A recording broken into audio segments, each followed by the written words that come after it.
Hello and welcome to my presentation, Space, Video Games, and Beyond. I want to start with a question. What is space to you? What do you think of when I say the word space? Perhaps this image pops into your head. This is observable space when you look up into the sky. Or maybe something a little closer to us, like when we went onto the moon. Maybe your idea of space is in a more local proximity, like the Earth's surface, the space that we have available to us. And of course, we get around on the Earth with forms of transportation. This is how we occupy space quicker, especially after the Industrial Revolution. Here's a more modern style of that same concept. This is something many of you probably do every single day. Here are some people where space means a whole lot to them. It perhaps means everything to them. This is a refugee camp. There's not enough space for these people, at least politically. But what if I told you that the space that we're defining with all these images was the same as this space? This is Minecraft, or this space. This is GTA 5, quite a large city, at least virtually. And here is Red Dead Redemption 2, made by the same company as GTA 5. Now, these are similar to those previous images because they all require the same effect to occur in our minds to understand the space between things. So, moving from there, I want to talk about some math. Here is some code. It's written in Java. I didn't write it, I just copy and pasted it. It's not the most complicated program, mostly just loops within loops.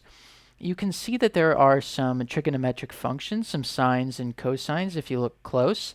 And before I click run and show you what it does, I'll show you the basic concept of what it's supposed to do. And it has to do with how our eyes view images.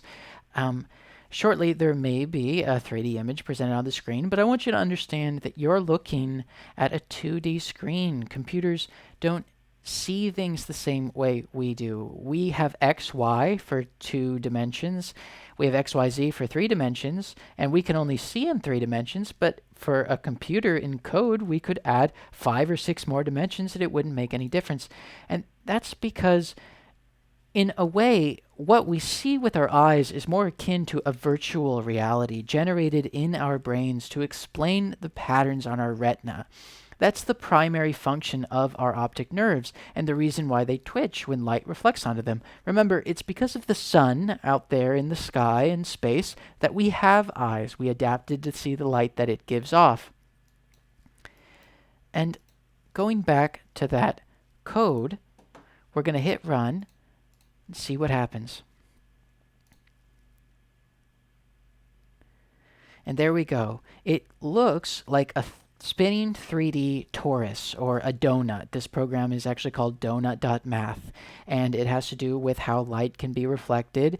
And I wanted to show you it because it's a very basic example of how graphics work, not just visually, but mentally.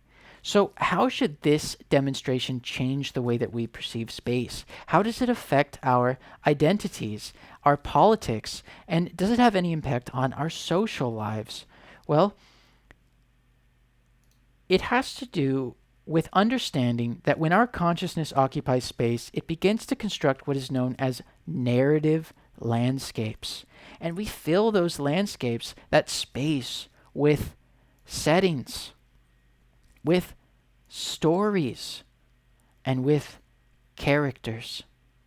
And this occupation of space with those elements becomes our lives, and it houses our ideologies, and it represents humanity. Now, video games are fundamentally about space. They are opportunities to challenge the spatialized inequalities that naturally impact humanity. But how do they do this? Well, in my research, I came across something called the 5 planes of space, and I want to explain them to you now. The first is the rule-based space. That is like the code that I showed you earlier, that Java code. Second is the mediated space, which is all the output that the system can provide. Its purpose is to present the rule-based space to the player, like that image of that spinning donut we saw. Now, the fictional space, the part that the player imagines using the given information, is like how that image seemed to be 3D, even though that's a 2D image. It can only ever be a 2D image, but fictionally, we present it as a 3D image to ourselves. Now, the play space is the fourth, and that's a combination of the mediated space, the output of the rules, and the fictional space, or our reaction to them. When they combine, they form what we're calling the game, the video game. And the fifth and most important to this presentation is the social space, which is the combination of more than one player's play space. And we're going to talk about that a little more. Now, this may all seem somewhat simple, and it is simple for us to understand. And that's because humanity treats itself as a standard of simplicity, meaning that things are only complex if they appear to be more complex than we are. But the truth is that we and our minds are one of the most complex things on the planet. And video games are attempting to recreate what our minds have always been able to do ever since nature granted us consciousness for some reason. A term that comes to mind is Maya, which is a term used in Hinduism and Buddhism, and it means the power by which the universe becomes manifest, and the illusion or appearance of the phenomenal world. Now, going back to that fifth plane of space, social space, what is again described as the combination of more than one player's space, I want to explain why this perspective is useful and why I chose to define it for you all. So allow me to play a clip. We believe the metaverse will be the successor to the mobile internet. We'll be able to feel present, like we're right there with people, no matter how far apart we actually are. We'll be able to express ourselves in new, joyful, completely immersive ways, and that's going to unlock a lot of amazing new experiences. When I send my parents a video of my kids, they're gonna feel like they're right in the moment with us, not peering through a little window. When you play a game with your friends, you'll feel like you're right there together in a different world, not just on your computer by yourself.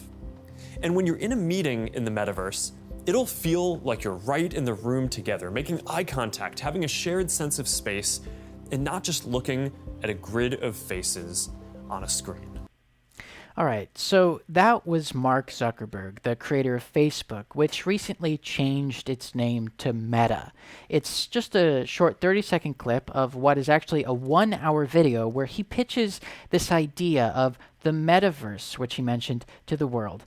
And this may seem odd and possibly even frightening, and I want to encourage you all to be more open-minded about these kinds of futuristic ideas, because it's my belief that they're not really designed for the current populations, but are actually being set up as a tool for future generations to deal with spatial inequalities that are caused by rising population numbers.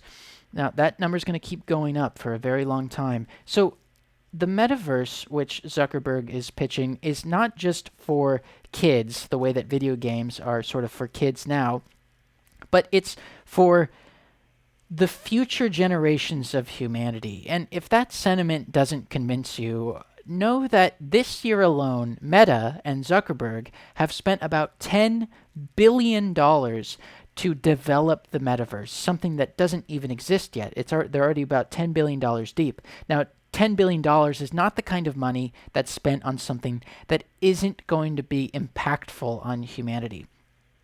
So I just want to present you with the idea that the world is changing again, like it did when computers were invented, but it will be another 10 to 50 years before some of these ideas are fully implemented. I wanted to share this with you all to help you all better understand the space that can be created by computers, whether it be for video games or within virtual reality like the metaverse, and how they can be useful in our world so that you can prepare yourselves, your families, and your careers that you are all working so hard on right now for when that time comes. You don't want to be pushed out by some sort of technological advancement. It's important that we can all do our part to contribute to the success of the future generations of humanity. Some would say it's our purpose. Thank you.